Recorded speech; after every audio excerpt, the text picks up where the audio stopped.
नमस्कार, राधे राधे, जय श्री कृष्ण। मेरे चैनल वृंदे राखी पर आपका स्वागत है।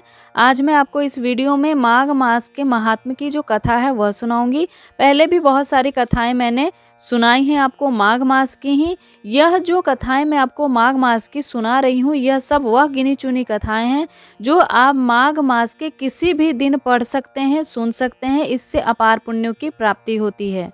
तो आइए कथा प्रारंभ करते हैं। वशिष्ठ जी कहते हैं, राजन भोजपुर में एक उचथ्य नामक एक श्रेष्ठ मुनि थे। उनके कमल के समान नेत्रों वाली कन्या थी जिसका नाम सुव्रता था। वह माघ मास में प्रतिदिन सवेरे ही उठकर अपनी कुंवारी सखियों के साथ कावेरी नदी के पश्चिमगामी प्रवाह में स्नान किया करती थी। स्नान के समय वह इस प्रकार प्रार्थना करती थी, देवी तुम पर्वत की घाटी से निकलकर श्री रंग क्षेत्र में प्रवाहित होती हो। श्री कावेरी तुम्हें नमस्कार है, मेरे पापों का नाश करो। तुम बड़ी सौभाग्यशालिनी हो। माघ मास में जो लोग तुम्हारे जल में स्नान करते हैं उनके बड़े बड़े पापों को हर लेती हो। माता मुझे मंगल प्रदान करो। पश्चिम वाहिनी कावेरी मुझे पति, धन, पुत्र, संपूर्ण मनोरथ और पतिव्रत पालन की शक्ति दो। यो कहकर सुव्रता कावेरी को प्रणाम करती और जब कुछ कुछ सूर्य का उदय होने लगता उसी समय वह नित्य स्नान किया करती थी। इस प्रकार उसने 3 वर्षों तक माघ स्नान किया। उसका उत्तम चरित्र तथा गृह कार्य में चतुरता देखकर पिता का मन बड़ा प्रसन्न रहता था। वे सोचने लगे, अपनी कन्या के विवाह किससे करूंगा। इसी बीच में कुत्स मुनि अपने पुत्र ब्रह्मचारी वत्स का विवाह करने के लिए यानी कि मृगशिंग मुनि के लिए उचथ्य की सुमुखी कन्या सुव्रता का वरण करने का विचार किया। सुव्रता बड़ी ही सुंदर थी, उसमें अनेक शुभ लक्षण थे। वह बाहर भीतर से शुद्ध तथा निरोगी थी। उस समय उसकी कहीं तुलना नहीं थी। वत्स मुनि ने उससे विवाह करने के लिए अभिलाषा की। एक दिन सुव्रता अपनी 3 सखियों के साथ माघ स्नान करने के लिए अरुणोदय समय में कावेरी तट पर आई। उस समय एक भयानक जंगली हाथी पानी से निकला। उसे देखकर सुव्रता आदि कन्याएं भय से व्याकुल होकर भागी। हाथी भी बहुत दूर तक उनके पीछे पीछे गया। चारों कन्याएं वेग में दौड़ने के कारण हांफने लगी और तिनकों से ढके हुए एक बहुत बड़े जल शून्य कुएं में गिर पड़ी जिसमें जल नहीं था। कुएं में गिरते ही उनके प्राण निकल गए। जब वे घर लौटकर नहीं आई तब माता पिता उनकी खोज करते हुए इधर उधर भटकने लगे। उन्होंने वन वन में घूमकर झाड़ी झाड़ी में देखा, छान मारा। आगे जाने पर उन्हें एक गहरा कुआं दिखाई दिया जो तिनकों से ढका होने के कारण प्राय दृष्टि में नहीं आता था। उन्होंने देखा वे कमल लोचना कन्याएं कुएं के भीतर निर्जीव होकर पड़ी हैं। उनकी माताएं कन्याओं के पास गईं और वहां पर वह शोकग्रस्त होकर उन्हें देखकर छाती से लगाकर विमले, कमले, सुव्रते, सुरसे आदि नाम लेकर विलाप करने लगी। कन्याओं की माताएं जब इस प्रकार जोर जोर से कर्दन कर रही थीं, उसी समय तपस्या के भंडार कांतिमान धीर तथा जितेंद्रिय श्रीमान मृगशिंग मुनि वहां आ पहुंचे। उन्होंने मन ही मन एक उपचार सोचा और सोचकर उन्हें आश्वासन देते हुए कहा, जब तक इन कमल नयनी कन्याओं को जीवित न कर दूं तब तक आप लोग इनके सुंदर शरीर की रक्षा करें। यो कहकर मुनि परम पावन कावेरी तट पर गए और कंठ तक पानी में खड़े होकर मुख एवं भुजाओं को ऊपर उठाए हुए सूर्य देव की ओर देखते हुए मृत्यु देवता की स्तुति करने लगे। इसी बीच में एक समय वही हाथी पानी के भीतर से उठा और ब्राह्मण मुनि के और मारने के लिए सूर उठाए बड़े वेग से उनके समीप आया। हाथी का क्रोध देखकर भी मुनिवर मृगशिंग जल से विचलित नहीं हुए, अपितु चित्रलिखित से चुपचाप खड़े रहे। पास आने पर एक ही क्षण में उस गजराज का क्रोध चला गया। वह बिल्कुल शांत हो गया। उसने मुनि को सूंड से पकड़कर अपनी पीठ पर बिठा लिया। मुनि उसके भाव को समझ गए। उसके कंधे पर सुखपूर्वक बैठने से उन्हें बड़ा संतोष हुआ और जब समाप्त करके हाथ में जल ले, मैंने 8 दिनों के माघ स्नान का पुण्य तुम्हें दे दिया है। यो कहकर उन्होंने शीघ्र ही वह जल हाथी के मस्तक पर छोड़ दिया। इससे गजराज पाप रहित हो गया और मानो इस बात को स्वयं भी समझते हुए उसने प्रलयकालीन मेघ के समान बड़े जोर से गर्जना की। उसकी इस गर्जना से भी मुनि के मन में बड़ी प्रसन्नता हुई और उन्होंने कृपा पूर्वक उस गजराज की ओर देखकर उसके ऊपर अपना हाथ फेरा। मुनि के हाथ का स्पर्श होने से उसने हाथी का शरीर त्याग दिया और आकाश में देवता की भांति दिव्य रूप धारण किए दृष्टिगोचर हुआ। उस रूप में उसे देखकर मुनीश्वर को बड़ा विस्मय हुआ। दिव्य रूपधारी उस जीव ने कहा, मुनीश्वर, मैं कृतार्थ हो गया, क्योंकि आपने मुझे अत्यंत निंदनीय एवं पापमयी पशु योनि से मुक्त कर दिया। दयानिधे, अब मैं अपना सारा वृत्तांत बतलाता हूँ, सुनिए। पूर्व काल की बात है। नैषद नगर में विश्वगुप्त नाम के प्रसिद्ध परम धर्मात्मा तथा सर्वधर्म पालन में तत्पर एक वैश्य रहते थे। मैं उन्हीं का पुत्र था। मेरा नाम धर्मगुप्त था। स्वाध्याय, यजन, दान, सूद लेना, पशुपालन, गौरक्षा, खेती और व्यापार, यही सब मेरा काम था। द्विज श्रेष्ठ, मैं काम और दंभ से सदा दूर रहता था। सत्य बोलता और किसी की निंदा नहीं करता था। इंद्रियों को काबू में रखकर अपनी स्त्री से ही अनुराग करता था और पराई स्त्रियों के संपर्क से बचा रहता था। मुझ में राग, भय और क्रोध नहीं थे। लोभ और मत्सर भी मैंने छोड़ा था। दान देता, यज्ञ करता, देवताओं के प्रति भक्ति रखता और गौओं तथा ब्राह्मणों के हित में संलग्न रहता था। सदा धर्म, अर्थ और काम का सेवन करता था तथा व्यापार के काम में कभी किसी को धोखा नहीं देता था। ब्राह्मण लोग जब यज्ञ करते थे उन्हें बिना मांगे ही धन देता था। समय पर श्राद्ध तथा संपूर्ण देवताओं का पूजन करता था।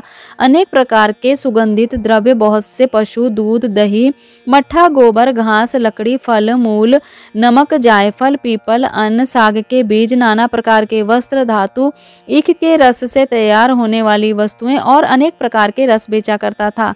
जो दूसरों को देता था वह तौलने में कम नहीं करता था और जो औरों से लेता था वह अधिक नहीं होता था। जिन रसों के बेचने से पाप होता है उनको छोड़कर अन्य रसों को बेचा करता था। बेचने में छल कपट से काम नहीं लेता था। जो मनुष्य साधु पुरुषों को व्यापार में ठगता है और वह घोर नरक में पड़ता है तथा उसका धन भी नष्ट हो जाता है। मैं सब देवताओं, ब्राह्मणों तथा गौओं की प्रतिदिन सेवा करता और पाखंडी लोगों से दूर रहता था। ब्राह्मण किसी भी प्राणी से मन, वाणी और क्रिया द्वारा ईर्ष्या किए बिना ही जो जीविका चलाई जाती है वही परम धर्म है। मैं ऐसी जीविका से जीवन निर्वाह करता था। इस प्रकार धर्म के मार्ग में चलकर मैंने 1 करोड़ स्वर्ण मुद्राओं का उपार्जन किया। मेरे एक पुत्र था जो संपूर्ण गुणों से श्रेष्ठ था। मैंने अपने सारे धन को 2 भागों में बांटकर आधा आधा किया। आधा भाग मैंने अपने पुत्र को दिया और आधा भाग अपने लिए रखा।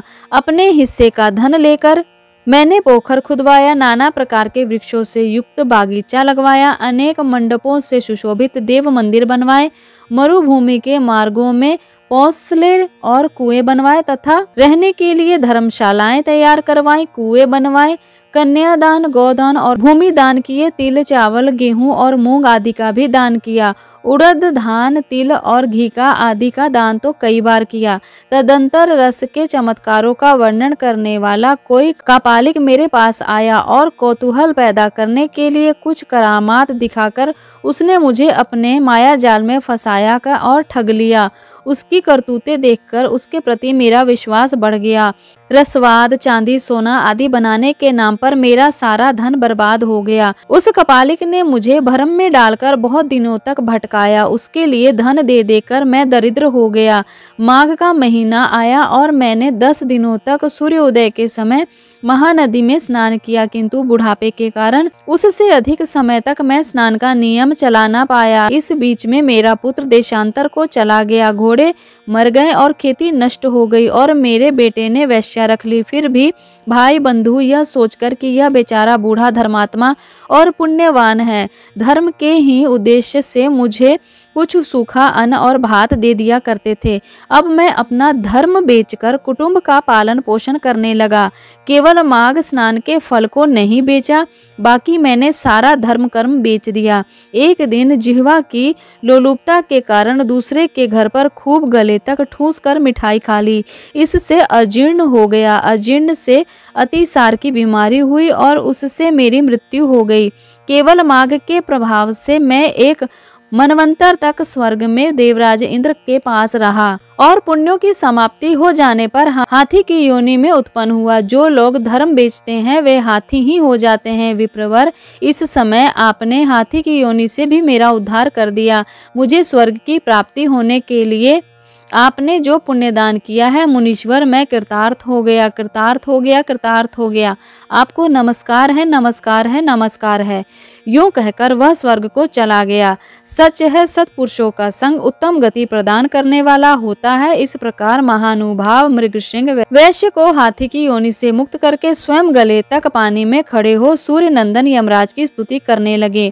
ओम यम धर्मराज मृत्यु अनंत वैवस्वत काल सर्वभूतक्ष औदुंबर दधन्य नील मर परमेष्ठी व्रकोदर चित्र चित्रगुप्त, इन 14 नामों से पुकारे जाने वाले भगवान यमराज को नमस्कार है, जिनका मुख दाढ़ों के कारण विकराल प्रतीत होता है और टेढ़ी भौंहों से युक्त आंखें क्रूरतापूर्ण जान पड़ती हैं, जिनके शरीर में ऊपर की ओर उठे हुए बड़े बड़े रोम हैं तथा होठ भी बहुत लंबे दिखाई देते हैं।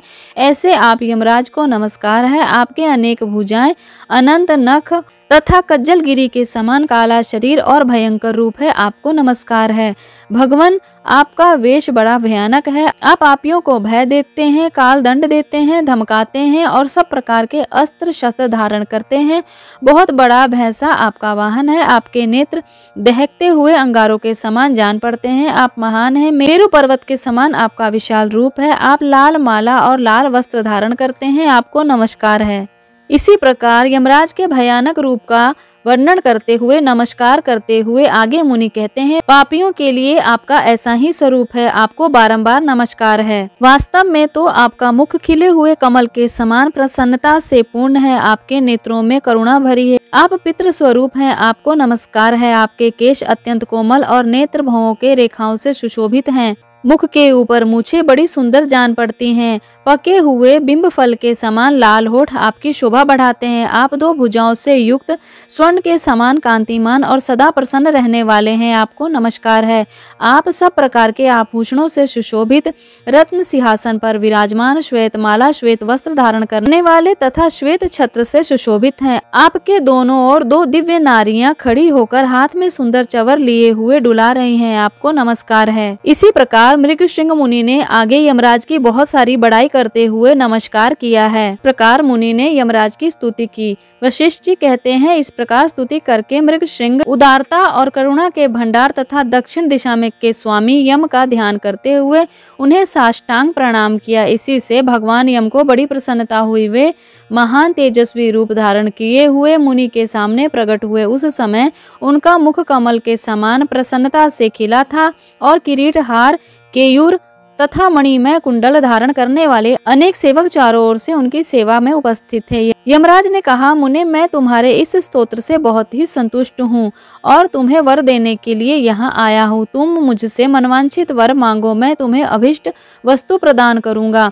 उनकी बात सुनकर मुनीश्वर मृगशृंग उठकर खड़े हो गए। यमराज को सामने उपस्थित खड़ा देखकर बड़ा विस्मय हुआ। उनके नेत्र प्रसन्नता से खिल उठे और हाथ जोड़कर कहा, भगवान, इन कन्याओं को प्राण दान दीजिए। मैं आपसे बारंबार यही याचना करता हूँ।